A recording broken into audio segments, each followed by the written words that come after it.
आप टेस्ट वगैरह तो लेते ही हो, आप कभी रैंडम टेस्ट लेते हो क्लास में?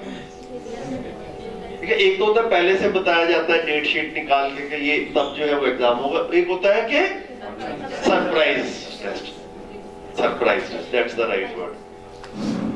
जिस बच्चे को आता है ना सब टॉपिक, उसको कोई फर्क नहीं पड़ता कि आप सरप्राइज ले लो या बता के, और जिसको नहीं आता है वो आप ऐसे कैसे कर सकते हो, पहले बताना चाहिए था, मैं तैयार होके आता। ऐसा होता है कि नहीं होता? ठीक है, तो जिसको आता है उसके लिए जिंदगी में कोई सरप्राइज वाली बात नहीं। ये अपने में, ये स्वयं के प्रति विश्वास के रूप में बच्चों का अगर ध्यान आकर्षण करना हो या अपना ध्यान आकर्षण करना हो कि स्वयं के प्रति विश्वास जो है ये सुख से कैसे रिलेट होता है, वो बच्चा आराम से है, वो रिलैक्स्ड है। हाँ, जब मर्जी पूछ लो, जो मर्जी पूछ लो, मेरे को तो डेट शीट लगा कर पूछोगे तब भी ठीक है, सरप्राइज टेस्ट ले लोगे तो तब भी ठीक है। और जिसको नहीं आता है सरप्राइज से, तो उसको वैसे ही दिक्कत है। डेट शीट में भी 2-3 दिन, जब डेट शीट है अभी टाइम नहीं मिला, अभी क्या इसको और आगे कर सकते हैं, ऐसा करके है ना। ये सिर्फ बच्चों की बात नहीं है, ये हम बड़ों में भी अपने आप को अगर सेल्फ एक्सप्लोरेशन करें तो इस चीज को देख सकते हैं। सर इसमें थोड़ा सा मैं कहना चाहूंगा, जोड़ना चाहूंगा कि जब तैयारी का भाव मैं सर कहना चाह रहा हूँ कि जब तैयारी का भाव हमारे कमजोर होता है तब हमारे सामने ये समस्या आती है। बिल्कुल, तो वही अगर आपकी तैयारी मजबूत है तो आप कभी भी किसी भी टाइम अपनी प्रेजेंटेशन दे सकते हैं। वही तो कह रहे हैं, वही कह रहे हैं, बिल्कुल उसी चीज को कह। तो वो जो 3 तरह का सुख था ना, अब वो आस्वादन याद करो और बोलो कौन कौन से 3 आस्वादन थे। मानव किन 3 तरह से सुखी होता है? रुचि मूलक, भाव मूलक और लक्ष्य मूलक को ही यहाँ पर जो है ना, जो और दूसरा कह रहे हैं समाधान से सुख। तो जो हैप्पीनेस करिकुलम में भाषा यूज की गई है उसमें बोला गया है स्पष्टता से सुख, क्लैरिटी से सुख। जहां तक मेरा ध्यान है भाषा जो है वहां पर ये वाली यूज की गई। जब हम कहना चाहते हैं कि समाधान ही सुख है, अब बच्चों के साथ में समाधान ही सुख है, जो थोड़ा भाषा थोड़ी सी मुश्किल से बन जाती है। तो स्पष्टता का सुख है ना। मुझे किसी चीज की समझ है तो मैं सुखी हूं। ये बिल्कुल आपको टॉपिक की समझ है तो आप रिलैक्स महसूस करते हो, आप सुखी महसूस करते हो, सीधा उससे रिलेट होता है, सीधा उससे जुड़ता है।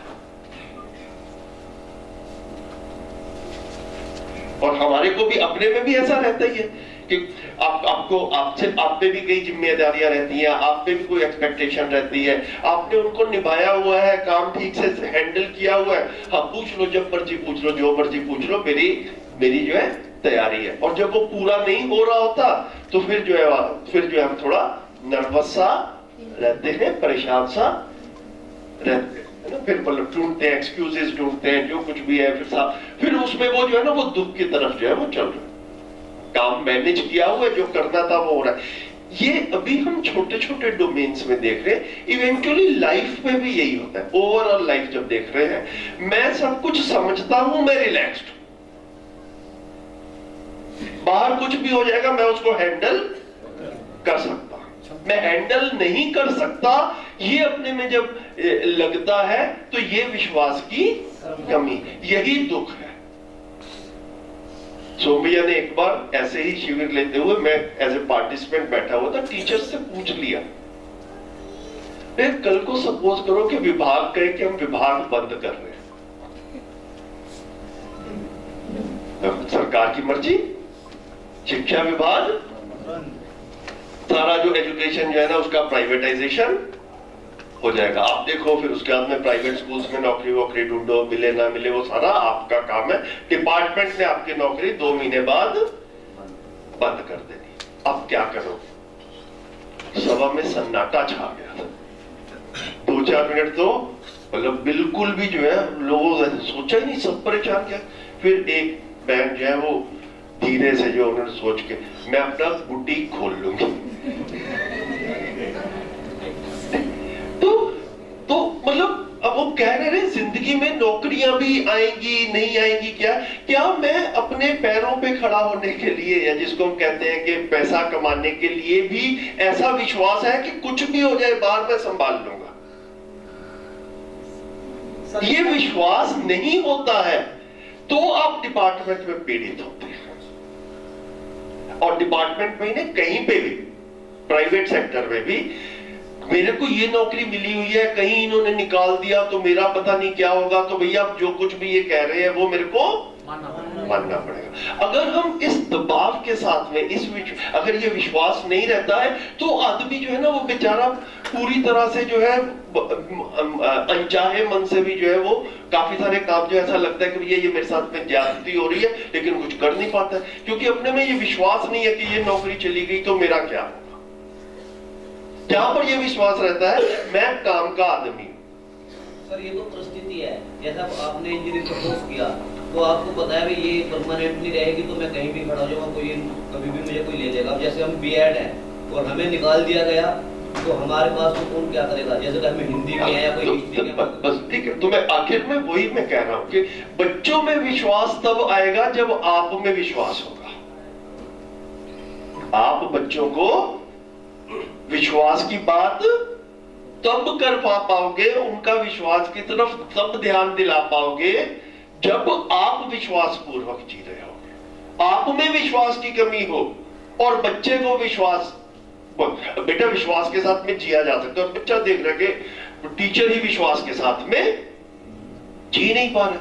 बिल्कुल ये हर चीज पे ये लगाओ भैया, संबंधों में भी यही है। बच्चों से तुम कहो, जब आप कहो कि भैया संबंधों में जी सकते हो और खुद संबंधों में जी नहीं पा रहे हैं तो बच्चे तक बात करने से नहीं पहुंचती है।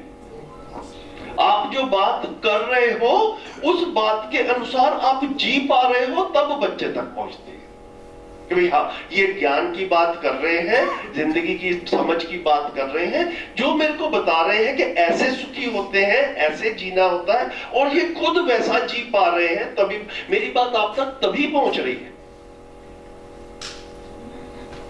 मेरी बात आप तक तभी पहुंच रही है, तभी कनेक्ट आपको पता चलता है कि जो बात कर रही है, जो बात की जा रही है, ये बात लग भी ठीक रही है और इस बात के अनुसार जीने वाला व्यक्ति भी प्रस्तुत है।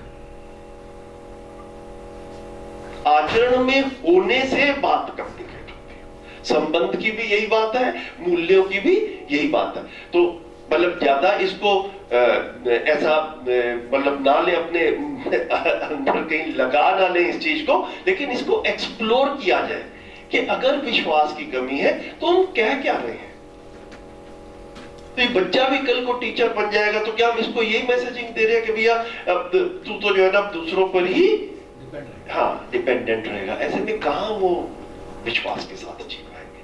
तो मैं काम का आदमी हूं, ये शिक्षा के बाद में बच्चे को लगे, और वो काम का आदमी हो, सिर्फ लगे ऐसा नहीं है, वो काम का आदमी हो भी ना, उसके अनुसार जी पाए। हाँ जी। तो स्वयं के प्रति विश्वास भी ना अपने में एक बल के रूप में है। मैं स्वयं के प्रति विश्वास के साथ, आत्मविश्वास के साथ में बना रहता। इसको कुछ करके दिखाने की जरूरत नहीं है कि अभी आप भी नौकरी छोड़ोगे तभी दिखाओगे कि मेरे में विश्वास है। इस चीज की कोई जरूरत पड़ेगी तो कर लेंगे, लेकिन मैं तो अपने विश्वास के साथ में बना ही हुआ हूं, इसको बल कह रहे हैं। मैं तो अपने विश्वास के साथ में बना ही हुआ हूं, जहां आवश्यकता होगी वहां जो करना होगा वो कर लेंगे, इसको कहा शक्ति। तो ये बल और शक्ति को भी धीरे धीरे करके, इसी को स्थिति और गति भी जो है ना मध्यस्थ दर्शन की भाषा में इसको ही एक तरह से स्थिति और गति के रूप में भी कहा गया है। ये काफी इंपॉर्टेंट कॉन्सेप्ट लगता है मेरे को।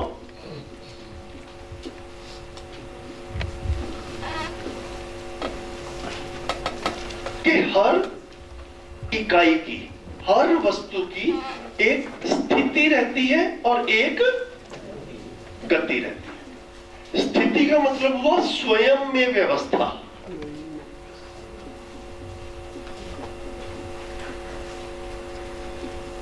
और गति का मतलब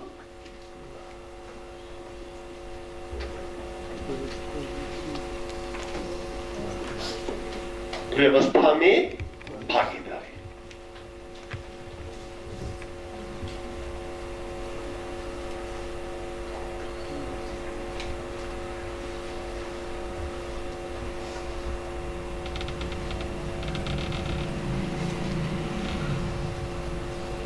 तो हर इकाई का अगर हम उदाहरण लेकर चलें कि जैसे कि हम घर में सब्जी बनाते हैं, ठीक?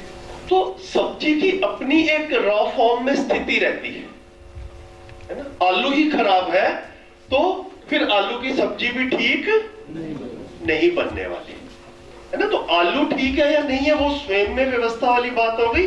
फिर उसने करना है, कुछ हमें पोषण देना है, वो उसकी व्यवस्था में भागीदारी हो। तो आलू ठीक नहीं है तो आलू की सब्जी ठीक से बनने वाली नहीं है।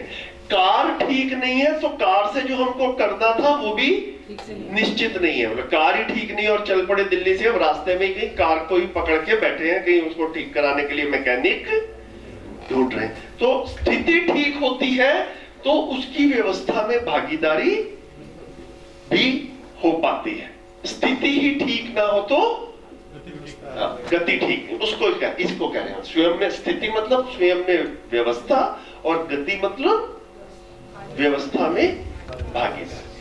मानव के साथ भी यही लागू होता है।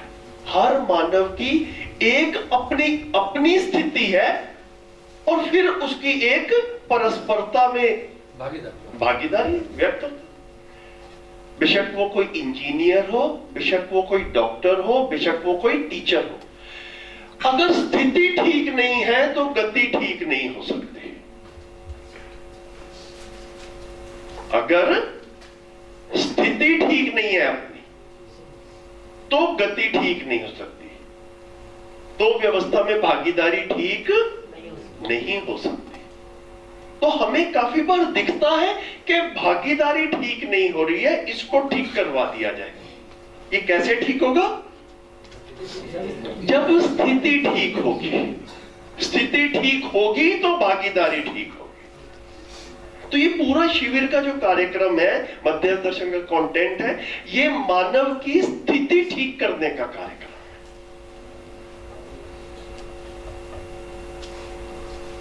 क्या है? मानव की स्थिति ठीक करने का काम है। मानव की स्थिति ठीक हो जाएगी तो उसकी भागीदारी अपने आप ठीक हो जाएगी।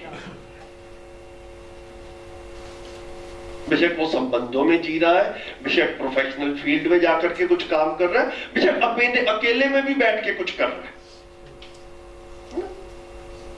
जिस भी परिवेश में है, जिन भी परिस्थितियों में है, स्थिति ठीक होगी तो भागीदारी ठीक होगी। तो ये ना बड़े अच्छे से जो है, अगर अब हम अपने में देखें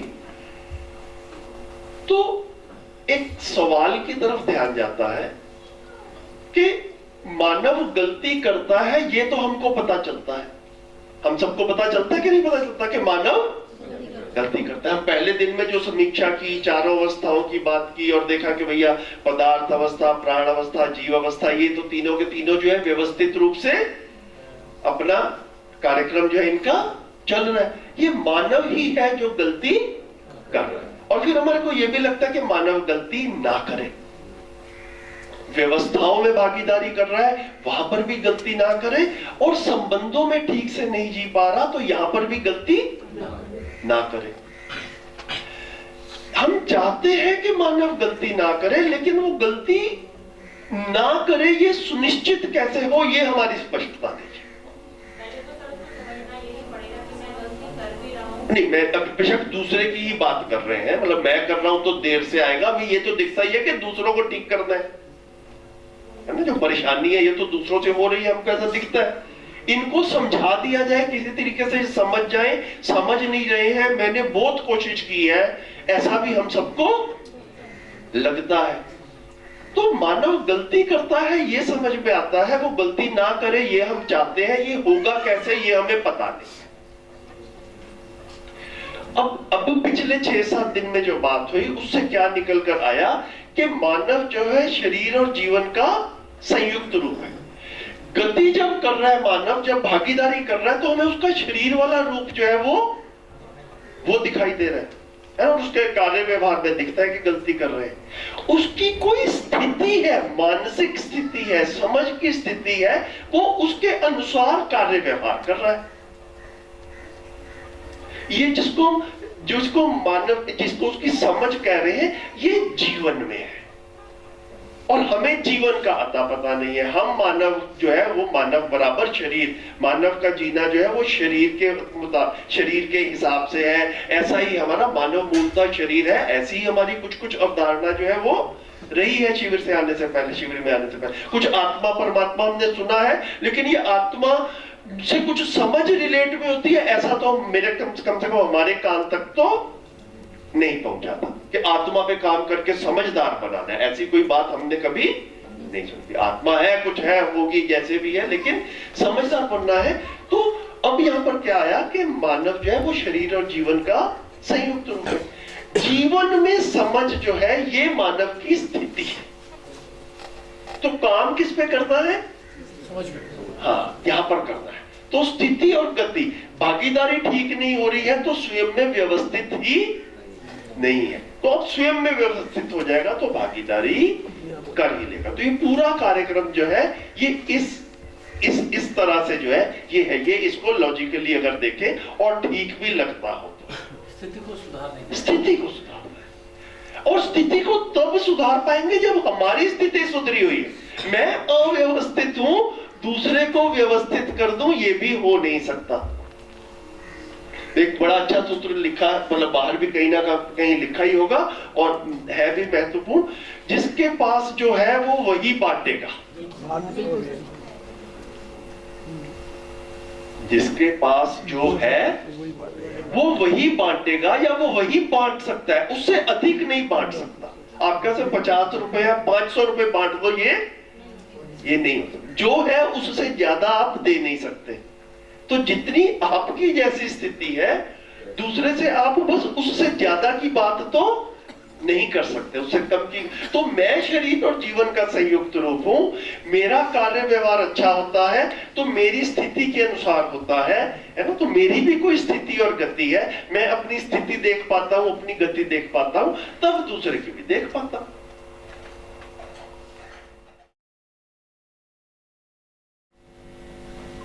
यहां पर तो सुख और दुख थोड़ा सा और क्लियर होता है, उसको भी देख लेते हैं।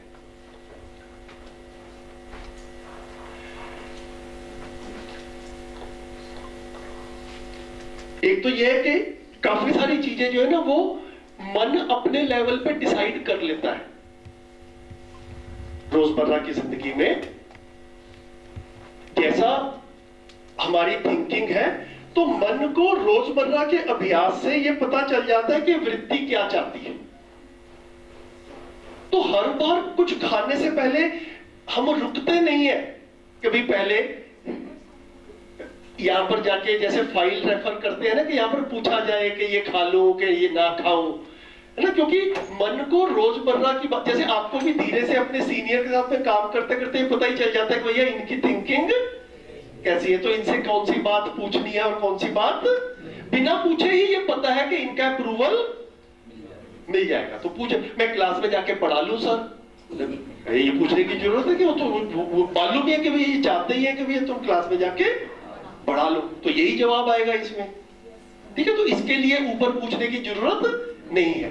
तो मन जहां पर खुद सिलेक्ट नहीं कर पाता है वहां पर ऊपर रेफर करता है, यहां पर वृत्ति के पास में कि भैया ये जो है ये मेरे से हैंडल नहीं हो रहा। सब लोग जान खाते रहते हैं, ये लूं या ये लूं, ये लूं या ये लूं, है ना। एग्जैक्टली। तो अपनी जब तक क्लैरिटी जो है वो मतलब यहां पर नहीं बनी है, वहां पर हम यहां पर कंसल्टेशन के लिए भेजते हैं कि प्लीज बताओ कि मैं क्या। कई बार जैसे शॉप में भी जाके, मॉल में भी जाके ना कई देर तक खड़े रहते हैं, ये सब क्या चलता है, तो क्या चलता है, अभी मन जो है वो वृत्ति से पूछ रहा है कि ये लूं या ये लूं। बच्चा 12th पास कर गया तो बच्चे के भी अपने मन में भी यही चलता रहता है, भैया ये करियर लूं या ये करियर लूं। ये करियर लूं या ये करियर लूं, इसका काफी बार इंस्टेंटेनियस जवाब नहीं आता है। बट सर दूसरे की हेल्प ली हमने तो वो वृत्ति हमारी है या उसकी, दूसरे की जब हेल्प ली तो उसकी, तो कई बार अपना विचार पूरा नहीं पड़ता तो हम दूसरे के विचार की भी हेल्प ले लेते हैं, है ना? लेकिन बेसिकली क्या है कि यहाँ पर विचार ही चल रहा है। तो ये वृत्ति जो है ना, ये एक हिंदी का शब्द है वृत्त, उससे काफी मिलता जुलता है, सर्कल। तो जैसे विचार जो है ना वो सर्कल में घूमते रहते हैं, ये करूं या वो करूं, ये करूं या वो करूं, ये करूं या वो करूं, कई बार लंबे समय तक घूमते रहते हैं, निष्कर्ष निकलकर नहीं आता। तो इसको इस तरह से देख सकते हैं, बिल्कुल प्रैक्टिकल एग्जांपल में, कि आपको जैसे बोला गया कि शिविर में आप ऑर्डर निकल गया और कल ही जाना है, ठीक है, अब जाऊं या ना जाऊं, ये क्या इंस्टेंट डिसीजन आ गया? नहीं आया, है ना? कुछ देर तक सोचा, जाऊं या ना जाऊं, जाऊं या ना जाऊं, है ना? जाऊं या ना जाऊं, ये जब सोचा तो किसको भेज रहे हैं? वृत्ति को। तो वृत्ति पूछती है कि चाहते क्या हो, है ना? मन से ही तुम्हारी सुख की आशा है, ठीक है, तो नहीं जाना चाहते तो मत जाओ। तो फिर मन कहता है कि नहीं भैया, पिछली बारी भी नहीं गया था तो मीमो मिल गया था। तो फिर वृत्ति कहती है कि नहीं, फिर चला जा। तो मन कहता है कि नहीं भैया, जाने का भी जो है वो जुगाड़ नहीं बन रहा है, मेरे को मतलब मूड नहीं है जाने का, ठीक है। तो फिर वृत्ति कहती है कि फिर अपने आप देख ले क्या करना है। एक तीसरी ऑप्शन है, नौकरी छोड़ दे, ठीक है। तो मन कहता है कि नौकरी भी नहीं छोड़नी, और वृत्ति कहता है कि भाई मेरे पास में तो ये तीन ही ऑप्शंस हैं, या तो चले जा, या मत जा, और या रोज रोज के झंझट को छोड़ और नौकरी छोड़ दे। 20 साल तो तेरे हो भी चुके हैं। एक सेकेंड, मैं कर रहा हूं, उसी को कर रहा हूं, थोड़ा सा पहले इसको पूरा कर लेते हैं। तो मन जो है उसकी अपने से श्रेष्ठ क्रिया से कुछ अपेक्षा है कि मेरे को गाइड करो, और वृत्ति के पास में जितने भी ऑप्शंस हैं वो मन को पूरी नहीं पड़ती, है ना। वृत्ति कहती है कि ना जा, तो मन कहता है पिछली बारी भी नहीं गया था तो मुसीबत आ गई थी, इट डजंट वर्क।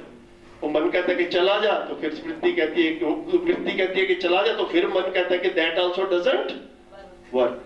और फिर वृत्ति कहती है कि नौकरी छोड़ दे, तो मन कहता है no, that is also not acceptable. और वृत्ति के पास में इससे ज्यादा देने के लिए कुछ है नहीं। तो जितने भी विकल्प वृत्ति से आते हैं वो सारे के सारे अपने आप में पूरे नहीं पड़ रहे। तो मन और वृत्ति में जब तालमेल नहीं हो पाता, इसको दुख कह रहे हैं। जब वृत्ति जो है वो मन को सपोर्ट नहीं कर पाती है, इसको दुख कह रहे हैं। सपोर्ट नहीं कर पाती है, गाइड नहीं कर पाती है।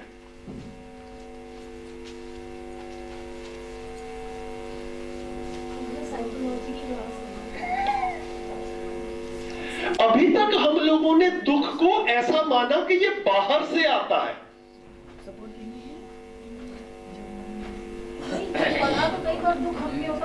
मतलब नहीं, हाँ, तो इसी इसको अपने में वेरीफाई करो, ये आपको स्वीकार होता है, ये किसी चीज, यही प्रमाण है कि ये सही भी है। हाँ, आपको एकदम, हाँ ऐसे ही मैं दुखी होता था, आज तक मेरे को पता ही नहीं चला।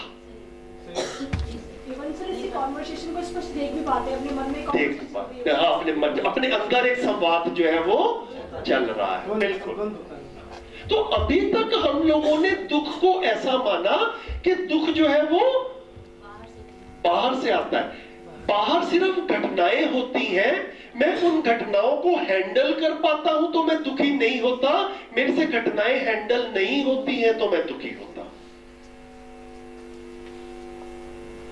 बाहर सिर्फ घटनाएं होती हैं, मैं उन घटनाओं को हैंडल नहीं कर पाता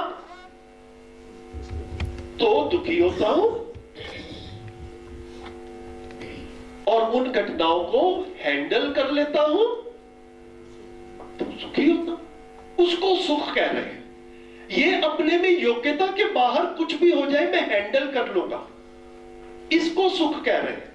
अभी तक हम लोगों का सुख कैसा लगता है, बाहर सब कुछ मेरे अनुकूल होता रहे, उसको सुख कह रहे थे।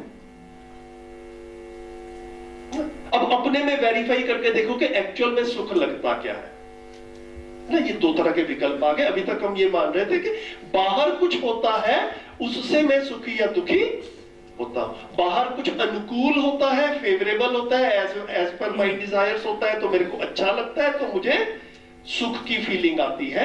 और मेरे इच्छाओं के अगेंस्ट होता है तो मेरे को दुख की फीलिंग आती है। अब यहां पर क्या कह रहे हैं कि बाहर तो जो होना है वो मेरे हाथ में नहीं है, तो मैं निरंतर सुखी हो कैसे सकता हूं? बाहर कुछ भी हो जाए मैं उसको हैंडल कर सकता हूं।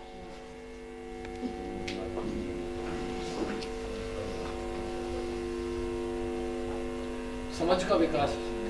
बाहर कुछ भी हो जाए मैं उसको हैंडल कर सकता हूं, यह सुख का आधार बनता है।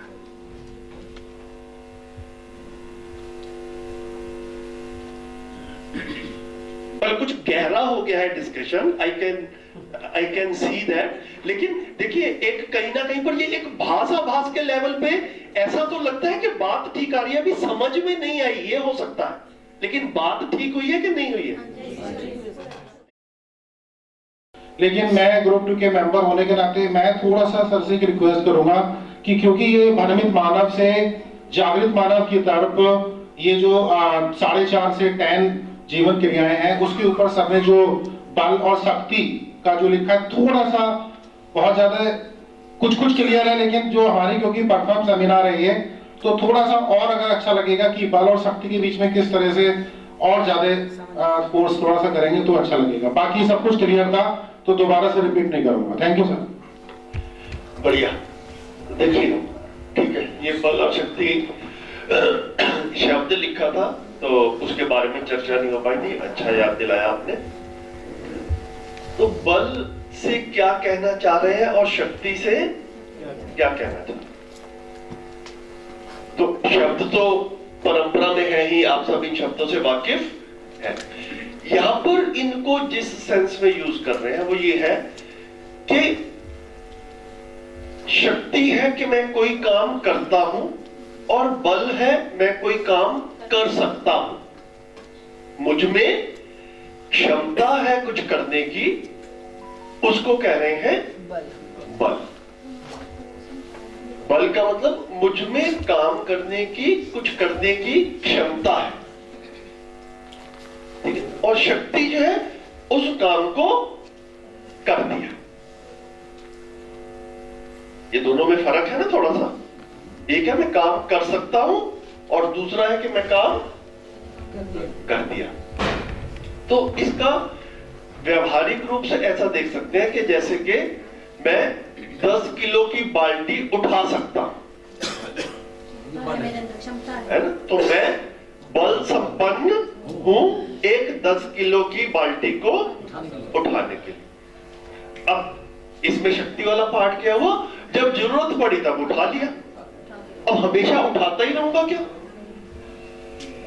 हमेशा उठाता तो नहीं रहूंगा। जब आवश्यकता पड़ेगी तब उसको उठा लूंगा। लेकिन जब ये नहीं भी हो रहा होता तो ये तो मेरे पास में है। ये इस चीज का बल और शक्ति का ये मतलब है। तो मेरे को कुछ आता है, दोनों शब्दों में सिमिलरिटीज तो लग रही है। ठीक है, तो हाँ बिल्कुल ठीक है, बिल्कुल ठीक है। पर्यायवाची लग रहे होंगे, लेकिन जैसे आप फिजिक्स वगैरह में भी पढ़ाते हो तो पावर एंड फोर्स जो है वो अलग अलग चीज ही बताते हो, मतलब वो पर्यायवाची नहीं है, कुछ अंतर है, साइंस वाले बता पाएंगे, है ना। तो मतलब कुछ तो अंतर है भी, आप ट्रेडिशनली भी देखते हैं तो अंतर है। अंतर को यहां पर व्यवहारिक तौर पर इस तरह से कहें तो मैं कुछ समझा सकता हूं, ये एक चीज है, और मैं कुछ समझा देता हूं, ये दूसरी चीज है। तो किसी को समझने की आवश्यकता है तो मैं उसको समझा भी देता हूं, परिणाम से पहले की स्थिति, ठीक है।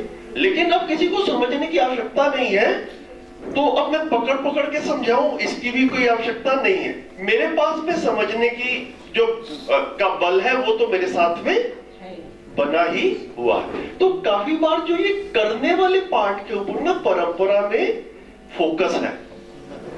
तो यहां पर करने वाले पार्ट को कह रहे हैं कि ये तो आवश्यकता अनुसार किया जाएगा, अपने में कैपेबिलिटी जो है वो क्षमता हाँ, जिसको बल कह रहे हैं, बात जो है ये बल और शक्ति से हो रही। तो इसको ना एक जोक के रूप में भी देख सकते हैं।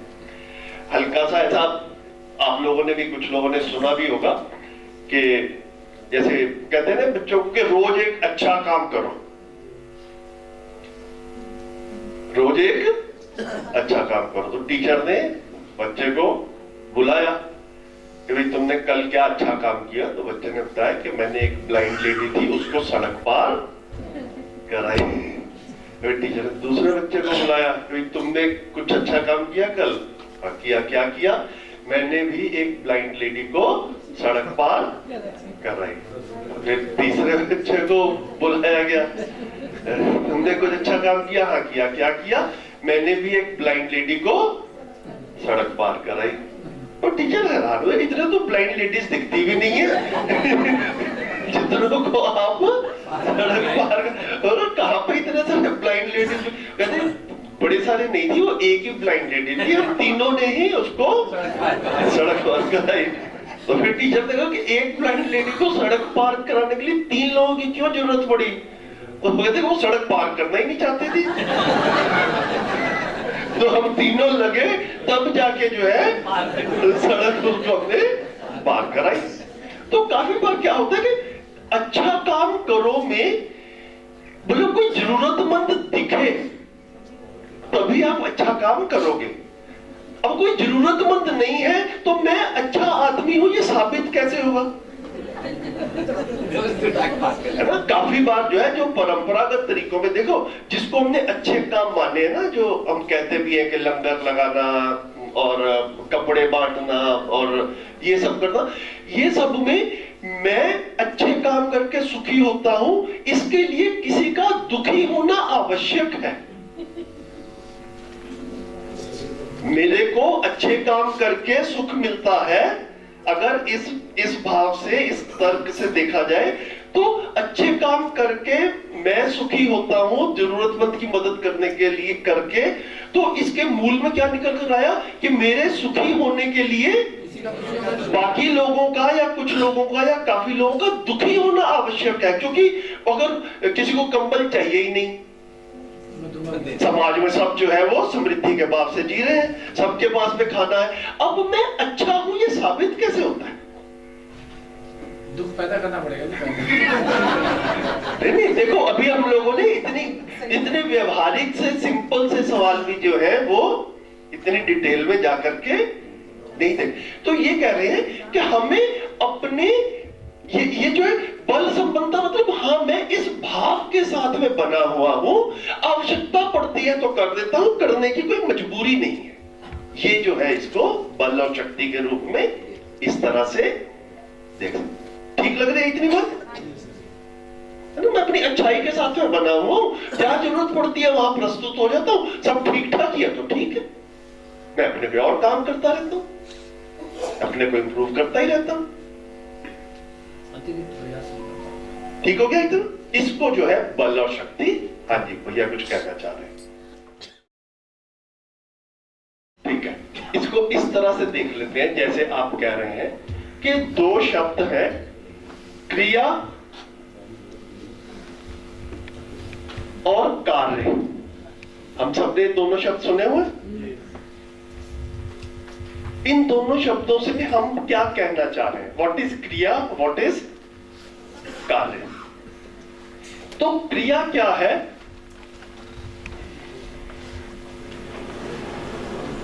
शेष प्रकृति का, शेष प्रकृति मतलब मानव को छोड़ करके बाकी जो शेष प्रकृति है, शेष प्रकृति का शेष प्रकृति के साथ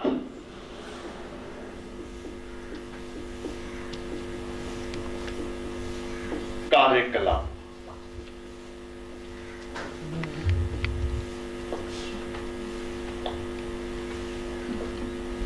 क्या बोला? शेष प्रकृति का शेष प्रकृति के साथ, जैसे कि धरती सूरज के आसपास चक्कर लगा रही है, ये कुछ एक्टिविटी हो रही है कि नहीं हो रही है? इसको क्या कह रहे हैं?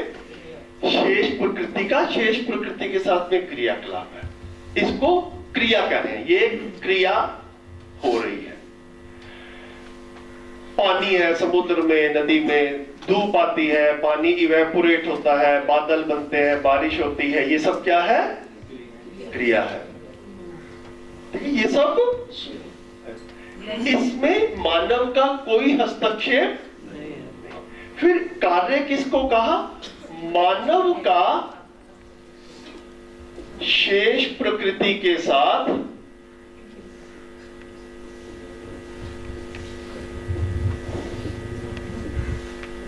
क्रियाकलाप।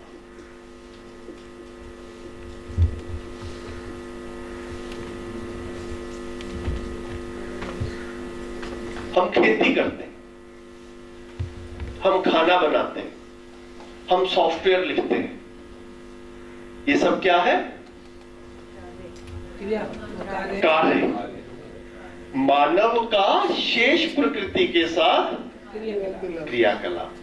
और फिर एक शब्द और आता है, इसको कह रहे हैं व्यवहार।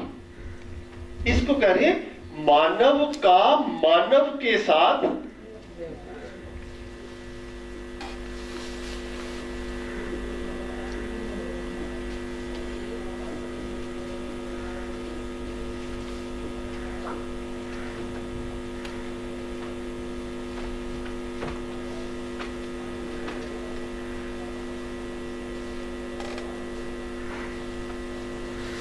आप अपने स्टूडेंट्स को पढ़ाते हैं,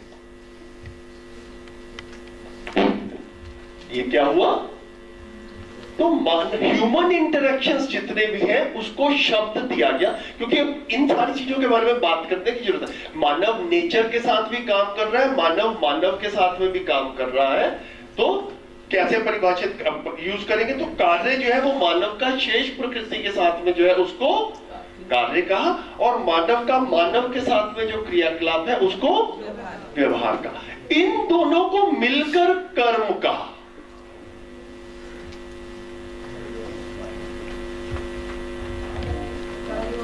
कार्य व्यवहार बस। हाँ, क्रिया नहीं।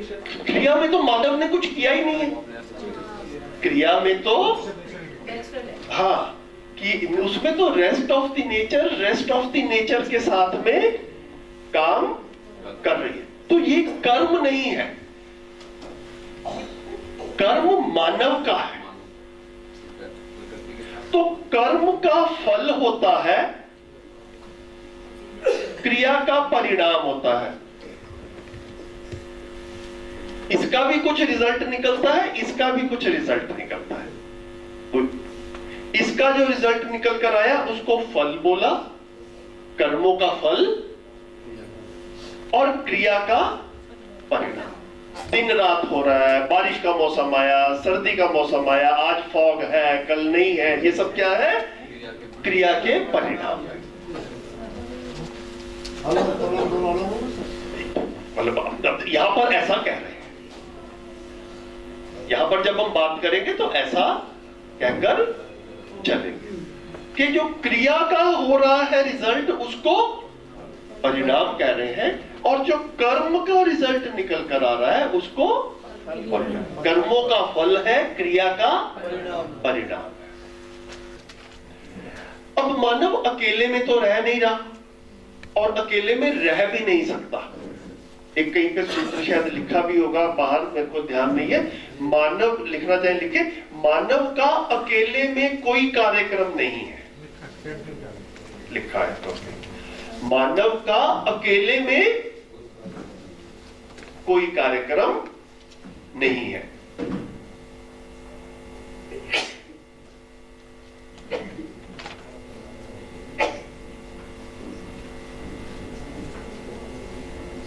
तो जब अकेले में कोई कार्यक्रम नहीं है तो क्या हुआ? मिलजुल कर कार्यक्रम करेंगे, मिलजुल कर ही चीजें जो है वो होगी।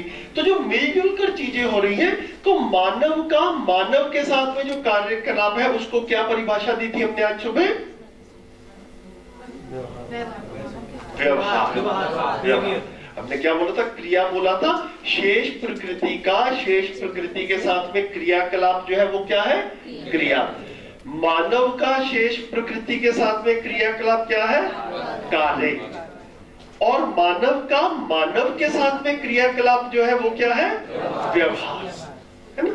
मानव का जीना एक्चुअल में देखा जाए तो यही है, या प्रकृति के साथ में है या मानव के साथ में है।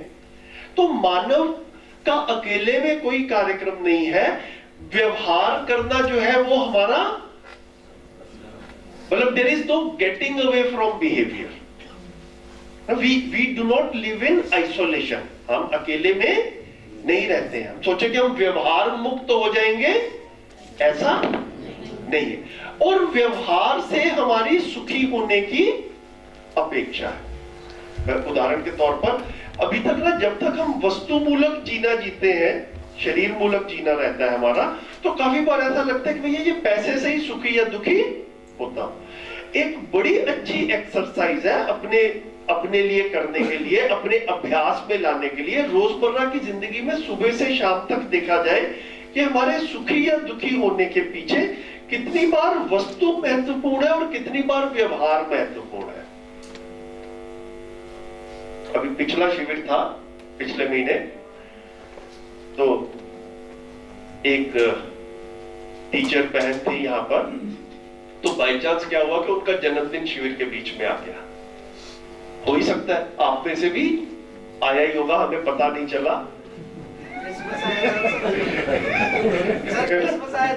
हाँ, क्रिसमस आया था। क्रिसमस तो क्राइस्ट का जन्मदिन था ना। ठीक है, अपने में से बात कर रहा हूँ। तो जैसे 100 लोग हैं, तो मतलब किसी का आ भी सकता है, तो उनका जो है वो जन्मदिन यहाँ पर आया। और उनके साथ में उनकी 2-4 फ्रेंड्स भी थी। तो जैसे भी है उन्होंने अपना कुछ रिक्वेस्ट कर आके कोई ऐसा मिठाई वगैरह या कुछ को अरेंज किया। और शाम को जब सत्र का समापन हुआ तो उनके फ्रेंड्स ने बताया कि भैया ये ऐसे आज इनका जन्मदिन है। और वो आई, उनको बोला गया कि चलो आई गए, हैप्पी बर्थडे वगैरह हुआ, ताली वगैरह बजी, शुभकामनाएं दी गई। तो वो आंसुओं से रोई, अच्छे से इमोशनल होके। तो बताया उन्होंने, कहते कि मैं जब पैदा हुई थी ना, तो मेरी दादी ने काफी दिन तक मेरा मुंह ही नहीं देखा था। मेरी दादी ने काफी दिन तक मेरा मुंह ही नहीं देखा था, क्योंकि वो पोते के इंतजार में थी।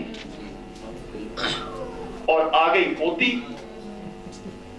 तो दादी काफी उदास थी। और ये तो नवजात शिशु इनको नहीं पता, लेकिन जब बड़े हुए तो मतलब पता चला कि भैया ये ऐसा करके है।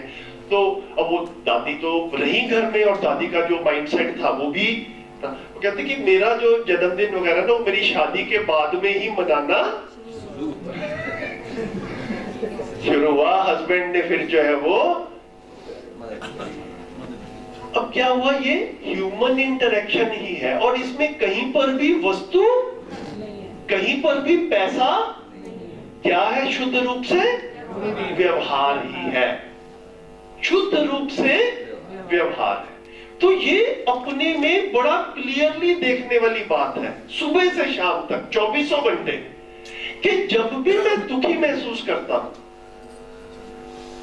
ठीक है, तो शरीर की वजह से या किसी वस्तु की डेफिशिएंसी की वजह से दुखी महसूस कर रहा हूं, या व्यवहार ठीक नहीं हो रहा इसकी वजह से दुखी महसूस कर रहा है ना। तो धीरे से ये नजर आता है कि एक्चुअल में व्यवहार बड़ा मुद्दा था, व्यवहार बड़ा मुद्दा था। और हमारे को अपने ही घरों में इस चीज की तरफ भी हमने काफी बार फॉर ग्रांटेड ले लेते हैं, भाई अपने आप ही लोग समझदार, और संयोगवश कहीं कहीं पर समझदार लोग 4 लोग इकट्ठे पहुंच भी जाते हैं एक घर में। ठीक है, तो 2 चीज होती है, एक होता है कि संयोगवश इकट्ठे हो जाना, और एक होता है कि मतलब जहां पर अब संयोग नहीं बने हैं तो क्या किया जाए, तो मेहनत तो, हाँ, तो मेहनत की जाए। तो ये जो संयोग जो था, जो बाय चांस कई जगह के ऊपर हो गया या थोड़ी बहुत मेहनत भी हुई, एक स्ट्रक्चर्ड एफर्ट से नहीं हुई, उसको जब हम एक स्ट्रक्चर्ड एफर्ट के साथ में चलते हैं तो उन अच्छे माहौल का फायदा काफी लोग उठा पाते हैं। और परिवारों में भी वो चीज, जैसे कि मैं कई बार इसको देखता हूं, 1 मिनट का टाइम लूंगा फिर चाय पीने जाते हैं। जैसे हम एमबीए करवाते हैं बच्चों को, तो एमबीए करवाने का क्या मतलब रहता है कि बच्चा बिजनेस में expert, master of business administration, तो हम चाहते हैं कि बच्चा जो है बिजनेस का एक्सपर्ट बन जाए। अब इसको दूसरे तरीके से देखा जाए तो जब तक एमबीए नहीं होती थी क्या लोग बिजनेस नहीं करते थे? और अच्छा करते थे। बिना एमबीए के भी लोग बिजनेस तो करते ही थे और कर भी लेते थे। एमबीए तो भी हो सकता है कि पिछले 50-60 साल में शुरू हुई हो। ये टाटा वगैरह ने जो अपने एम्पायर बनाए या शुरुआत की है तो 100-150 साल पहले से इन्होंने तो एमबीए नहीं की थी, फिर भी बिजनेस को चलाया। तो संयोगवश कुछ लोगों में अच्छी प्रवृत्ति रहती है, बिजनेस सेंस रहती है, तो वो पहले भी बिजनेस को कर ही लेते थे। एमबीए करने से क्या हो गया, ज्यादा लोगों को हम बिजनेस करने के लिए एक्सपर्ट बना पाए, ये हमारा प्रयास है। तो इसके बिना भी हो रहा था, लेकिन ये करने से कुछ और ज्यादा हो जाएगा, ऐसा ही सोचकर हम कर रहे हैं। तो सिमिलरली वैल्यूज के बारे में भी, बिहेवियर के बारे में भी बिना कुछ डायरेक्ट एफर्ट किए भी कहीं कहीं पर कुछ कुछ हो रहा है, ये हमको दिखता है।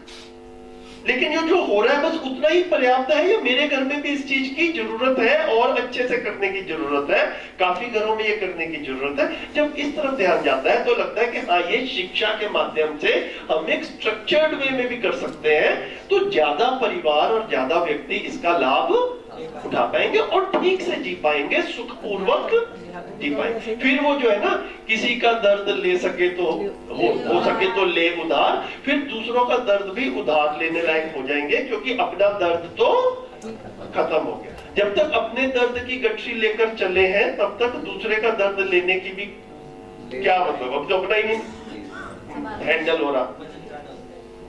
तो इस माध्यम से हम क्या कर रहे हैं कि जो अभी संयोग में कुछ ठीक काम हो रहे हैं उसको by design in A structured manner bye education हम ठीक कर रहे हैं। तो ये जो बेटी पोती जन्म हुआ, मेरे को घटना देखे एकदम से दिखा भैया यहाँ पर क्या है, अब ये व्यवहार जो है वो ठीक। अब अपने अपने घरों में सारी घटनाओं को रिव्यू करते हैं। अब ये काम आपका है ना शेयर करना चाहे करें, जिसका कुछ थोड़ा बहुत बीच में जैसा मन करेगा, काम तो आप अपने, काफी बार तो घरों में इतना कुछ हो रहा है, मैं सच बात बताऊं, माइक लेके बोलने की भी हिम्मत नहीं पड़ती है ना, तो बोलने की आवश्यकता भी नहीं है। उसको देखा जाए, एक बार कंटेंट आ जाए और अपने घर में जाकर के फिर काम तो आप कर ही लेंगे। तो इसको, विश्वास को अब हम डिटेल में देखेंगे चाय के बाद में आकर के 11 बजे फिर से मिलते हैं। Thank you. तो कुछ चीजें जो है ना हमारी जिंदगी की, वो क्या है, वो सामयिक सच्चाइयां हैं।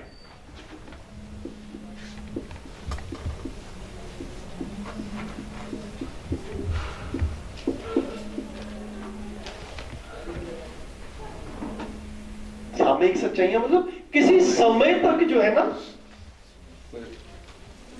हाँ, कोई चीज जो है, कोई चीज हमारे साथ में हाँ रहती है। और फिर कुछ है वो टाइमलेस रियलिटीज है।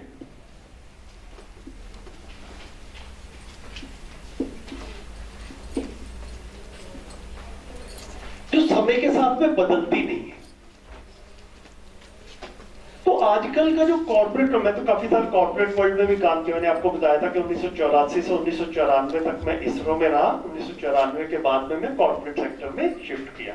तो कॉर्पोरेट सेक्टर में एक बड़ा स्ट्रॉन्ग थीम रहता है, वो कहते हैं कंटिन्यूअस लर्निंग एंड अनलर्निंग।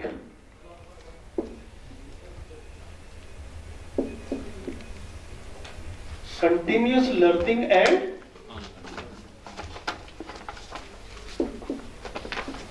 क्या मतलब हुआ इसका कंटिन्यूअस लर्निंग एंड अनलर्निंग का, कि कुछ चीज सीखो आज, बड़ी मेहनत से सीखो, और ये 10 साल के बाद में ऑब्सोलीट हो जाएगी, ये पुरानी हो जाएगी, इससे नई चीज आ जाएगी, फिर इसको भूल जाना और फिर पूरी मेहनत के साथ में नहीं जी सकता। तो पुरानी को भूलना, नई को सीखना, फिर इस नई को जब ये पुरानी हो जाए फिर इसको भूलना, फिर कुछ नए सीखना, ये जो है कॉर्पोरेट वर्ल्ड में काफी स्ट्रॉन्ग थीम के रूप में मैंने ऐसा पाया होते हुए, और आप भी आवश्यक भी ठीक बात है ना। लेकिन क्या इस सब में जिंदगी का कोई ऐसा पार्ट भी था जो कि समय के साथ बदलता ही नहीं है, जो कि टाइमलेस है, जो कि जब हम पैदा हुए, जो 50 के दशक में, 60 के दशक में, 70 के दशक में हम में से पैदा हुए, तब भी इतना ही सच था जितना आज है, हजारों साल पहले भी उतना ही सच था, और हजारों साल बाद भी उतना ही सच रहेगा। तो जो हम थोड़ी देर पहले बात कर रहे थे कि पेरेंट्स जब बड़े होते हैं तो एक अनुभव संपन्नता की अपेक्षा रहती है ना, उस अनुभव संपन्नता के आधार पर सम्मान जो है वो बनता है। तो जब तक सम्मान जो है ये सामयिक सच्चाइयों के आधार पर रहेगा, तब तक सम्मान के पात्र भी बदलते रहेंगे। लेकिन जो जो व्यक्ति इन टाइमलेस रियलिटीज में पारंगत होता जाता है, वो फिर हमेशा के लिए सम्मान का पात्र बन जाता है। क्योंकि एक बार आपको इन टाइमलेस रियलिटीज का अनुभव हो गया तो आप दूसरों को भी इन टाइमलेस रियलिटीज से अवगत करा सकते हैं। और इन टाइमलेस रियलिटीज की तरफ जब ध्यान जाता है, जैसे कि परिवार में संबंधों में मधुरता से जीना, ये हमारी ही आवश्यकता है। और हम यहाँ पर अगर 100 लोग बैठे हैं तो सिर्फ इन 100 परिवारों की आवश्यकता है या धरती के हर परिवार की आवश्यकता है? और सिर्फ इस समय के परिवारों की आवश्यकता है या हजारों साल पहले जो परिवार थे उनकी भी ये आवश्यकता थी? तो लेकिन इसकी तरफ जो है वो ध्यान नहीं जा रहा। ध्यान किस तरफ जा रहा है? वो स्किल्स वाले पार्ट की तरफ जो है वो ध्यान। स्किल्स वाला सारा का सारा पार्ट जो है ना, वहां पर ये वाली थीम लागू होती है, क्योंकि स्किल्स में डेवलपमेंट्स होती रहेंगी, नई नई टेक्नोलॉजीज आती रहेंगी। हम जिस तरह का मोबाइल 15 साल पहले यूज करते थे, अब आज वैसा यूज नहीं करते हैं, है ना, क्योंकि नई टेक्नोलॉजी आ गई है तो अब नया वाला यूज करेंगे, इसमें फीचर्स ज्यादा है, तो अब पुराने वाले को छोड़ेंगे और नया वाला। ठीक, ये टाइमलेस रियलिटीज के साथ में खूबी क्या है, इनको कभी अनलर्न नहीं करना पड़ता। तो सबसे पहले तो इस तरफ ध्यान जाए कि कुछ टाइमलेस रियलिटीज नाम की भी चीज जो है वो हमारी जिंदगी से जुड़ी हुई है। फिर उसका मेरा डे टू डे रूटीन में क्या रहता है, तो पूरा का पूरा हमारा शिविर जो है ये टाइमलेस रियलिटीज के ऊपर जो है ये फोकस्ड रहेगा। इसके ऊपर तो आप सब कर ही रहे हो कि सबके घरों में पैसा आ रहा है, गाड़ियां चल रही हैं, बिजली के बिल दिए जा रहे हैं, बच्चे पढ़ रहे हैं, कोई टेंशन वाली बात नहीं। प्रॉब्लम कहां पर है, ये पकड़ में नहीं आया। एक काफी इंपॉर्टेंट पॉइंट है, मेरे को लग रहा है कि इससे पहले कि घंटी बजे, और घंटी बज भी जाए तो बैठे रहना। देखो अभी तक क्या हो रहा है, हम ना बाकी सारे स्ट्रीम्स देखें, जैसे कि मेडिकल साइंस देखें, शरीर का ध्यान रखने वाली बात देखें, तो शरीर का ध्यान रखने वाले पार्ट में ना दो तरह से, दो अलग अलग तरीके में, हम दो अलग अलग कैटेगरीज में काम होता हुआ देख रहे हैं। क्या देख रहे हैं? एक है प्रिवेंटिव मेंटेनेंस, प्रिवेंटिव मेडिसिन, और एक है क्यूरेटिव मेडिसिन।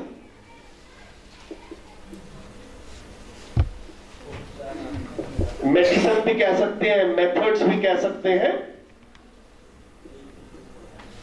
प्रिवेंटिव मेडिसिन या प्रिवेंटिव मेथड्स क्या है कि भैया रोज योगा करो, खाने पीने का ध्यान रखो, है ना, जो भी और भी प्राणायाम और आई डोंट नो, जितने भी और भी बड़े सारे तरीके जो है अपने शरीर का ध्यान रखने के लिए, तो एक बहुत अच्छा बड़ा वर्ग जो है ना वो इस पर काम कर रहा है।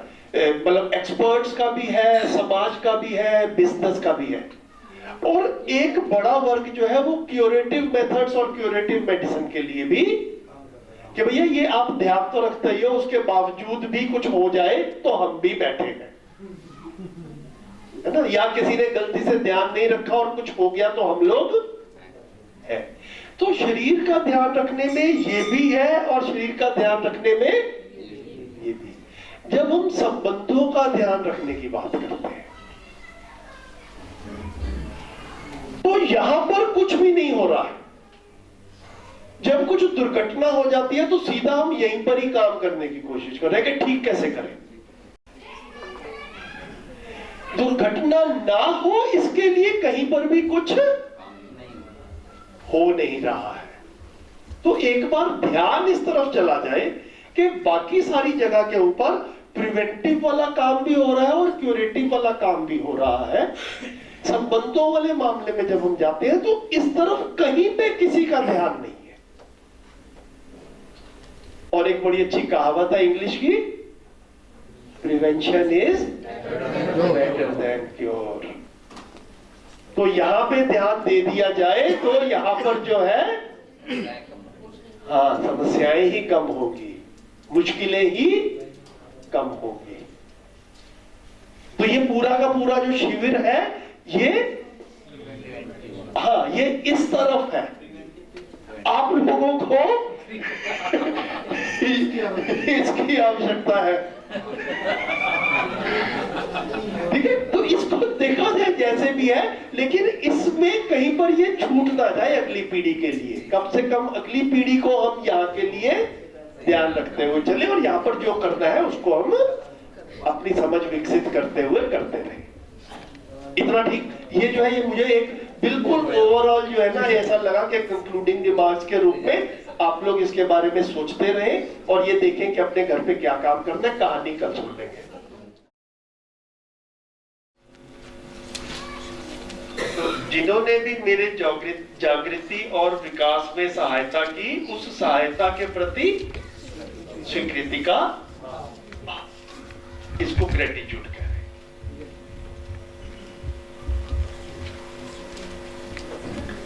इसमें जो है ना एक उदाहरण से शुरू कर सकते हैं।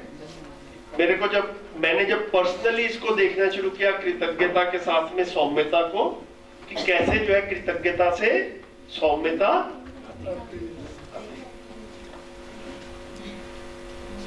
मेरा जब पहली बार इस पे ध्यान गया 5-6 साल पहले, मतलब आप सबके साथ भी हो रहा होगा ये घटनाएं जो है ये है ही।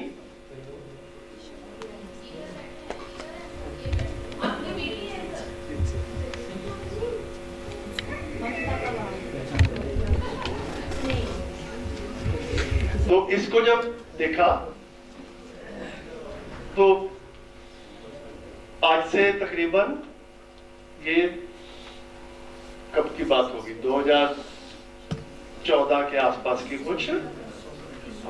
तो हमारे माताजी जो है वो बीमार हुए, काफी उनकी तबीयत खराब थी, ठीक है। फिर धीरे से ठीक भी हो गई। तो मैं अपनी बिटिया को स्कूल छोड़ने के लिए, मतलब स्कूल जो था 6-7 किलोमीटर दूर था, तो घर से बाहर, लोकेलिटी से बाहर जो है वो बस स्टैंड था जहां पर स्कूल की बस आके पिकअप करती थी। तो कभी गर्मी होती है, कभी सर्दी, बरसात जो भी है, तो सवेरे गाड़ी से अपनी कार से ले जाके बस स्टॉप पर हम 5 मिनट पहले जाके खड़े हो जाते थे कि बस आएगी तो उसको बैठाऊंगा और मैं वापस आ जाऊंगा। तो दिल्ली की जो गली मोहल्ले हैं जिनसे आप भी वाकिफ हैं, तो काफी बार ऐसा रहता है कि अगर ये सड़क है, घर मतलब लोकेलिटी के अंदर की सड़क है, तो यहाँ पर इस तरफ भी घर बने हुए हैं और इस तरफ भी घर बने हैं और ये बीच में सड़क है। जब ओरिजिनली सड़क बनी थी तो पर्याप्त चौड़ी थी कि इधर से गाड़ी जा भी सकती है और इधर से गाड़ी। अब धीरे से लोगों ने ऐसा करना शुरू कर दिया कि इधर भी गाड़ी खड़ी रहती है और इधर भी गाड़ी खड़ी रहती है। तो अब जो जितनी जगह बची, इसमें से गाड़ी के आने जाने की जगह नहीं बचती है। ऐसा आपके यहां भी आसपास कभी कभी हो गया। तो काफी जगह के ऊपर उन्होंने क्या कर दिया कि वन वे ही कर दिया कि इस सड़क पे सिर्फ ऐसे ही जाएंगे। तो अपनी बेटी को लेके घर से निकला कि इसको स्कूल छोड़ दो। तो हम तो अपना बस स्टॉप तक जाना था, तो अभी घर से निकले तो यहाँ पर रास्ते में आगे एक कैब खड़ी थी। तो कई बच्चों को ना घर से कैब पिकअप करने के लिए आती। हमारी तो बस लगी हुई थी, तो बस तो लोकेलिटी के बाहर थी, लेकिन जिनकी कैब होती है वो कैब तो बिल्कुल घर तक बच्चों को लेने के लिए आती है। तो कैब आई हुई थी और अभी बच्चा तैयार नहीं था और कैब वहां पर खड़ी थी। और ऊपर कहीं फर्स्ट फ्लोर सेकंड फ्लोर से ना कोई भाई साहब जो अभी आ रहा है, अभी आ रहा है, ऐसा स्थिति हो ही सकती है। तो हम जो है इस गाड़ी के पीछे आके अब मजबूरी में हमें खड़ा होना पड़ गया, क्योंकि अब गाड़ी को ओवरटेक करने की तो जगह है ही नहीं, इतनी चौड़ी अब सड़क बची नहीं है, दोनों तरफ पहले से पार्किंग हो रखी है। तो थोड़ा जितना आदमी ऐसा समझता है कि उचित है, आधा मिनट 1 मिनट आदमी में हमने इंतजार किया। अब धीरे से हमने हॉर्न बजाया, तो अभी फिर ऊपर से अभी आ रहा है, ठीक है भैया अभी आ रहा है, अभी बच्चा तो आ रहा है, अभी 1 आध मिनट जो है वो और निकल गया। तो अब अपने अंदर फील करें कि क्या क्या होता है। जो मैं अपने में फील कर रहा है कि अपने में थोड़ा आवेश आना कि कैसे अजीब से लोग हैं। कैब का टाइम हो गया है, बच्चे को तैयार भी नहीं किया है, हमारे को तकलीफ हो रही है, तो ये बस ना निकल जाए, ये भी है कि बस ना निकल जाए। तो अपना एकदम से ना स्वतः ही हॉर्न 2-3 बार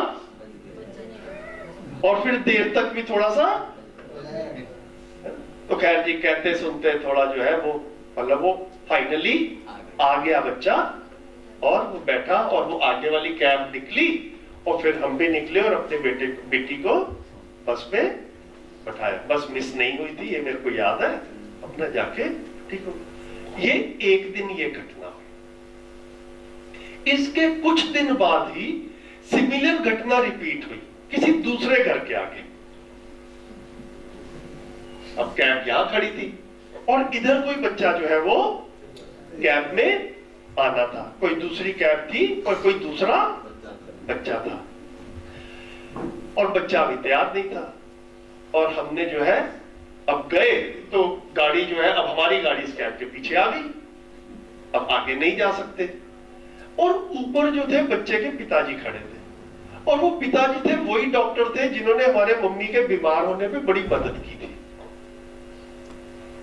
बड़े अच्छे भाव से मदद की थी। बड़े पुराने रेजिडेंट हैं, सबकी मदद करते हैं, शुद्ध रूप से न्याय धर्म सत्य वाले जीने वाले व्यक्ति है ना। कोई उनका हेरा फेरी और जगह पे कब्जा करना और जो हमने दूसरे एग्जाम्पल लिए, ऐसा कुछ भी उनके आचरण में हमने लंबे समय से नहीं देखा है। वो अच्छे आदमी है और अच्छे आदमी है और हमको भी उन्होंने मदद करी थी। मम्मी के भी रिपोर्ट वगैरह आते थे तो हम कभी भी ऐसे जो भी जब भी जरूरत पड़ती थी उनसे कंसल्टेशन लेते थे। वो बड़े अच्छे भाव से, बड़े अपनेपन के भाव से हमारे साथ में हमको गाइड करते थे कि ये कर लो, वो कर लो, डॉक्टर ठीक कर रहा है, चिंता मत करो, जैसे भी।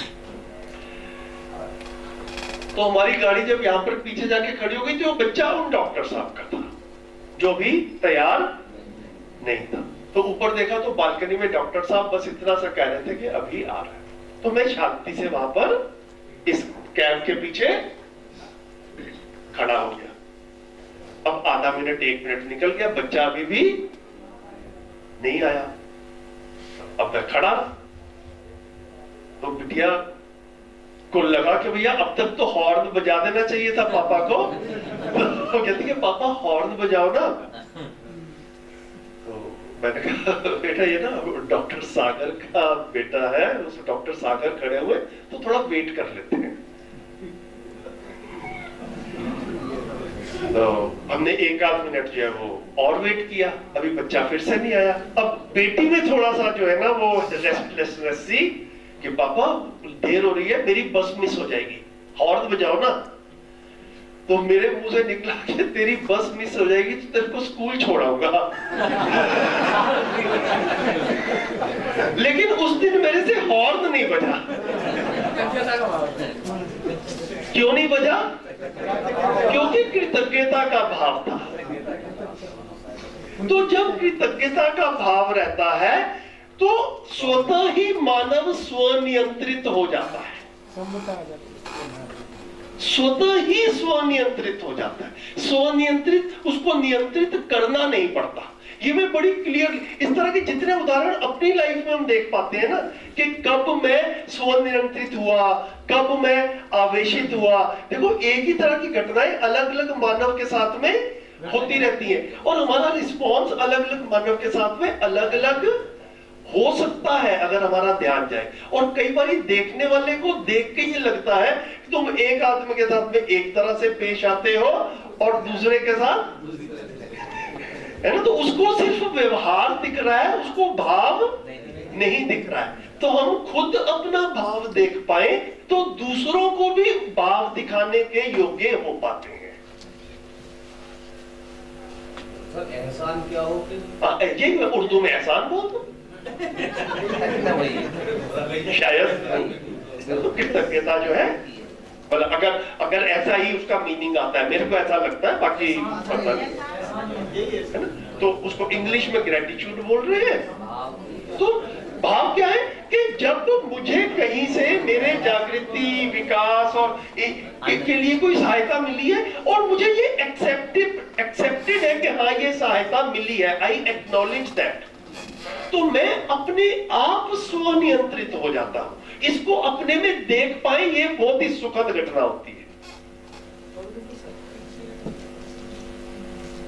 तो हमें काफी बार लगता है कि बच्चों में ना भाव विकसित करने हैं, तो बच्चों में भाव विकसित नहीं करने हैं। ये सारे के सारे, इनका नाम क्या है? स्थापित मूल्य। ये बाय नेचर हर मानव में स्थापित है, हमें सिर्फ इनको डिस्कवर करना है, पहचानना है, इतना सा ही काम है।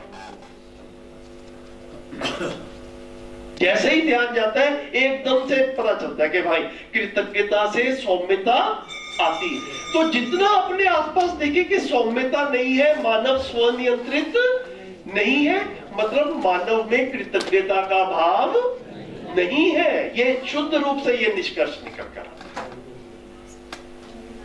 मानव अगर स्वनियंत्रित नहीं दिख रहा है तो आप क्लास में जितना मर्जी पढ़ाते रहो, कि कृतज्ञता की एक्टिविटी कराते रहो, रिजल्ट के रूप में क्या देखना पड़ेगा कि बच्चे स्वनियंत्रित दिख रहे हैं या नहीं दिख रहे हैं। ये आचरण में दिखने से पता चलेगा कि भाव आ रहा है कि नहीं आ रहा। नहीं तो आप ग्रेटिट्यूड वॉल जो है हर महीने भरवाते रहो,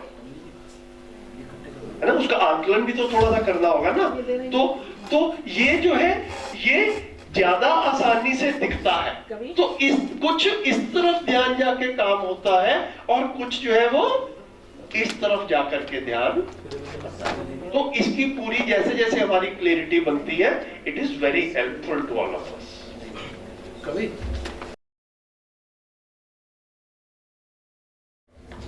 समाज के बारे में हल्की सी बात कर लेते हैं जब तक अनिल भैया वगैरह नहीं आते हैं, ताकि ये जो वैल्यूज की हम बात कर रहे हैं, ये एक बार जब हम परिवार में समझ जाते हैं तो ये समाज में कैसे जाते हैं।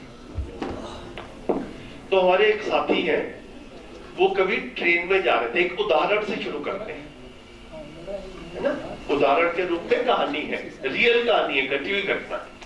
तो बता रहे थे कि एक ट्रेन से कहीं पर जा रहे थे। हाँ, सब साथ में बने हुए भैया, साथ में बने।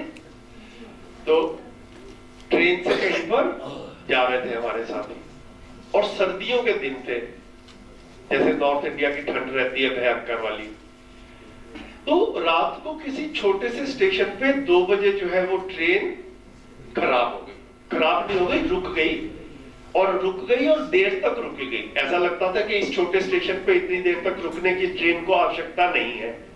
तो फिर धीरे से लोग रेस्टलेस हुए, इम्पेशेंट हुए, पूछा, टीटी से पूछा, नीचे उतर कर पूछा, तो पता चला कि आगे जो है ना एक एक्सीडेंट हो गया है, और अब लंबे समय तक जो है ना, कुछ घंटों तक हो सकता है गाड़ी यहीं पर खड़ी रहे, जब तक आगे जो है वो क्रेन वगैरह आके उसको क्लियर नहीं करेगा, तब तक जो है ये ट्रेन यहीं रहेगी।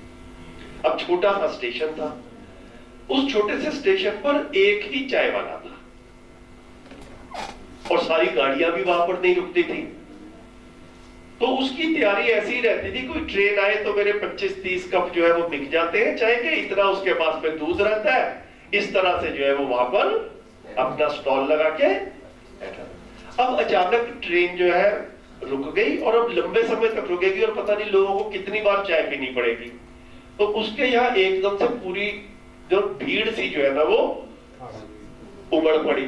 अब सर्दी के दिन है, चाय सबको चाहिए और डर लग रहा है कि भैया कि इसका दूध खत्म हो गया तो हमारी चाय तो रह जाएगी। तो अब भीड़ उमड़ी, उसे थोड़ा सा हैंडल किया और ये हमारे साथी बता रहे घटी घटना है बिल्कुल। तो उसने फिर सबको रोका, उसने बोला कि भाई ये 10 मिनट रुक जाओ सब। कहते देखो मेरे पास में चाय पत्ती भी पर्याप्त मात्रा में, चीनी भी पर्याप्त मात्रा में और पानी तो है ही, दूध कम है ना, और पास ही में मेरा दोस्त भी रहता है जिससे मैं रोज दूध लेता हूं, तो मैं उसको फोन कर देता हूं एंड आई एम श्योर कि 10-15 मिनट में अभी 5 लीटर दूध भी मंगवा लूंगा, है ना। जितनी बार मर्जी जिसको चाय पीनी हो पी लेना, चाय सबको मिलेगी और 10 रुपए की देता हूं, 10 रुपए की ही मिलेगी, क्वालिटी में कोई कंप्रोमाइज नहीं होगा। घबराओ मत के सबको मिलेगी या नहीं मिलेगी, बस थोड़ा सा ऐसा इसमें जो है ना अव्यवस्था सी हो रही है, तो अब थोड़ा सा 10-15 मिनट, तो लोगों को भी थोड़ा एक तो तसल्ली सी हुई कि वाकई में इतने कॉन्फिडेंस के साथ में बता रहे हैं कि भैया ठीक से चल, और फिर लोग थोड़ा सा तो ठीक है भाई इतने घंटे रुकना है, 10-15 मिनट वेट भी कर रहे हैं, तो 10 मिनट को उसका दूध भी आ गया। उसने चाय बांटनी शुरू की और जितनी ईमानदारी से बोला था उतनी ही ईमानदारी से बांटी। जिसको चाहिए थी, जितनी चाहिए थी, मिलती नहीं। कैसा लगता है कि इस चाय वाले का आचरण मानवीय था या अमानवीय था? मानवीय था उसका, मानवीय था। ये क्या अपने परिवार के संबंधों में जी रहा था या समाज में जी रहा था? समाज में जी रहा था सर, समाज में जी रहा था। अब कल्पना करें कि इस चाय वाले की जगह के ऊपर कोई एमबीए पढ़ा हुआ स्टूडेंट जो है ना, एमबीए पढ़ा हुआ बच्चा जो है वो कोई बिजनेस चला रहा होता जिसने theory of demand and supply पढ़ी,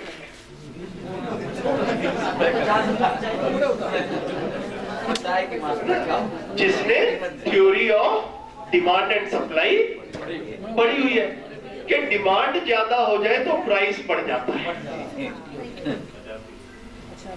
और वो ये घोषणा कर देता कि चाय की कीमत हो गई है 25 रुपए, जो भी है, मतलब जिस भी तरीके से, और वो शायद अपने में ऐसा भी कहता और सबको कह भी देता देखो चीटिंग नहीं है पहले। तो क्या है कि आदमी जब मूल्यों के साथ में परिवार में संबंधों में जीना शुरू करता है तो उसके बाद में रुकता नहीं है।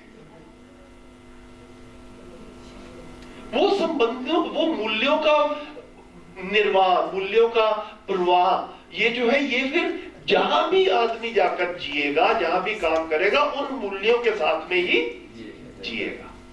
ये अपने में एक देखने वाली बात है। इस तरह के उदाहरण हम सबको अपने आसपास जिंदगी में, रोजमर्रा की जिंदगी में जीते हुए जो है वो मिल ही जाते हैं, जहां पर ऐसा लगता है कि कानूनी तौर पर देखा जाए तो चीज गलत नहीं है, लेकिन कहीं ना कहीं पर सिर्फ कानूनी तौर पर ही चीजों का ठीक या गलत होना होता है, या कोई इंसानियत का भी पैमाना होता है। समझदार आदमी कानूनी पैमाने और इंसानियत के पैमाने के डिफरेंस को भी पहचानता है, नासमझ आदमी कायदे कानून में बता रहता है। सर हम उसके जो है चाय वाले के इतने से व्यवहार को परिचित नहीं हो सकते, इसलिए उसका रेलवे से कमिटमेंट भी होता है कि इससे ज्यादा में आप चाय नहीं बेच सकते हैं। तो वो रोज के बिजनेस के कारण जो है वहाँ पर बढ़ा नहीं सकता था, क्योंकि प्लेटफॉर्म पर। बढ़िया, ये भी ठीक है। तो एक ऐसा भी कल्पना में ला सकते हैं कि उसके ऊपर कुछ बाध्यता थी। अब अपनी कल्पना में ले आए कि कई ऐसे हालात भी हो सकते हैं जहां पर बाध्यता ना हो, वहां पर भी कभी कभी कोई व्यक्ति मिल सकता है जिसका ऐसा व्यवहार हो। बस इतनी सी ही बात कर रहे हैं। हमारे देखो उदाहरण की भी ना एक सीमा रहती है, कोई बात नहीं, वो रेलवे वालों का कॉन्ट्रैक्ट रहता है। भैया ठीक बात, अब ठीक है, अब भैया फिर से कायदे कानून में ना जाएं। एक मॉडल ऑफ द स्टोरी होता है भैया, चलो कर बिल्कुल सच्ची बात है।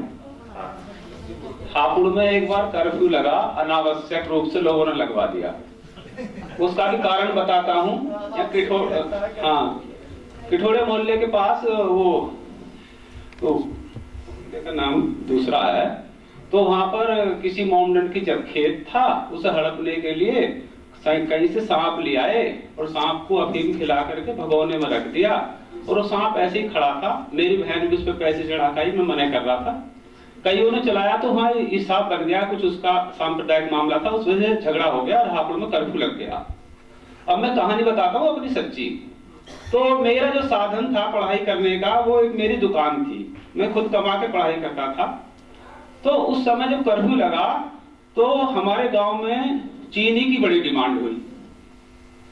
तो चीनी उस समय 10 रुपए किलो होती थी, और मैंने नियम बना लिया कि मैं 10 रुपए किलो दूंगा और 1 किलो ही दूंगा आवश्यकता के अनुसार। तो लोग मेरे पास जाते थे, भैया 55 रुपए ले ले, 5 किलो दे दे। मैंने कहा तुम तो 15 को बेच रहे हो, 20 को बेच रहे हो यार, 10 रुपए में अगर ये ले जा रहे दूसरे आदमी की, तो एक आदमी लेगा तो 5 आदमी की आवश्यकता पूरी हो जाएगी। और मैं एक दिन में 5-5 बोरी चीनी उस समय बेच रहा था, और जो 15 रुपए किलो बेच रहे थे उनसे मैं ज्यादा भी कमा रहा था और समाज सेवा भी कर रहा था, है ना। तो कहीं ना कहीं ये मूल्य होते हैं और हमें इन पर अमल भी करना चाहिए। चलिए, बिल्कुल सच्ची बात है। बढ़िया, बहुत बढ़िया। हाँ जी, थैंक यू। यहाँ पर जो है ठीक है। तो एक जो है ना, बस इस चीज की तरफ हमारा ध्यान चला जाए, ये मतलब था। एक बात ये भी तो है, सर को पहले ही पता था कर्फ्यू लगेगा, जो छोटी दुकान में 5-6 बोरी चीनी पहले रखी। सर जानकारी थी मेरे को, यहाँ खरगोदो के पास में क्रेशर है, और तांगे वाले मेरे यहाँ रोज भेज देते थे। तो और दुकानदारों को शायद जानकारी भी नहीं थी। तो मुद्दा ये है कि ये देखने की बात है कि हर आदमी जब इस तरह का जो दिखने में अच्छा आचरण है, वो किसी बाध्यता के अंतर्गत कर रहा है या स्वेच्छा से कर रहा है। तो जितनी भी बाध्यताएं आपकी कल्पना में आती हैं, फॉर ए मोमेंट उन बाध्यताओं को हटा दें। तो कभी स्वतंत्रता से भी आदमी अच्छा आचरण करता है, ये कल्पना में आता है कि नहीं आता है? बस उस कल्पना के साथ में बने रहे, है ना। उदाहरण का मीन मेक निकालने में काफी समय निकल जाएगा, लेकिन हमको उदाहरण में से जो मॉरल ऑफ द स्टोरी निकालना है वो देखने की बात है हमारी। उदाहरण की हमेशा एक सीमा रहती है, उस सीमा का भी ध्यान रखा जाए, बस इतना सा जो है वो कह रहे हैं। तो मानव का आचरण जब संबंधों में मूल्यों के साथ में वो जी पाता है, तो जब समाज में उतरता है तो वहां पर भी मूल्यों के साथ में जीने की संभावना जो है वो बनती। समाज में फिर जो मूल्यों के साथ में जीते हुए लोग दिखते हैं, हम उनका सम्मान करते हैं। हमें लगता है कि हाँ, ऐसा आचरण होना चाहिए। हो सकता है कि कायदे कानून के अंतर्गत वो अपना मुनाफा ज्यादा कर सकते थे, वो स्वेच्छा से अपने मुनाफे पे भी नियंत्रण रखते हैं। आपकी या किसी और की आवश्यकता अधिक हो गई है, इसलिए आपका चुपके से शोषण कर लिया जाए, इस प्रवृत्ति के नहीं रहते। तो जब हम अपने में इंसानियत की कल्पना करते हैं, तो जब समाज की कल्पना करते हैं, तो वहां पर भी यही मूल्य जो है ये आगे चलकर चलते हैं। जिन मूल्यों की हमने बात की, पहले ही हमको संबंधों में दिखते हैं, हम संबंधों में ठीक से जी पाते हैं। धीरे से जब संबंधों से निकलते हैं और परिवार में, समाज में आते हैं, तो समाज में भी हमारा मूल्यों के साथ ही जीना बनता है उस समय। तो एक बार ये मूल्यों की तरफ ध्यान चला जाता है, तो मूल्य शिक्षा जो है वो पता चलता है कि जिसको हम वैल्यू एजुकेशन कह रहे थे, वो वैल्यू एजुकेशन क्या थी? ये उपदेश नहीं थे। वैल्यू एजुकेशन क्या थी? वैल्यूज की तरफ हमारा ध्यान चला जाए। ये चला जाए कि जब मैं वैल्यूज का निर्वाह करते हुए जीता हूं, तो मैं खुद भी तृप्त होता हूं, खुद भी सुखी होता हूं, और जिनके साथ जी रहा हूं वो भी तृप्त होते हैं, वो भी सुखी होते हैं। ये उभय तृप्ति की तरफ जाता है और सभी सुखी होना चाहते हैं। यही हैप्पीनेस करिकुलम के हैप्पीनेस का नाम क्यों रखा?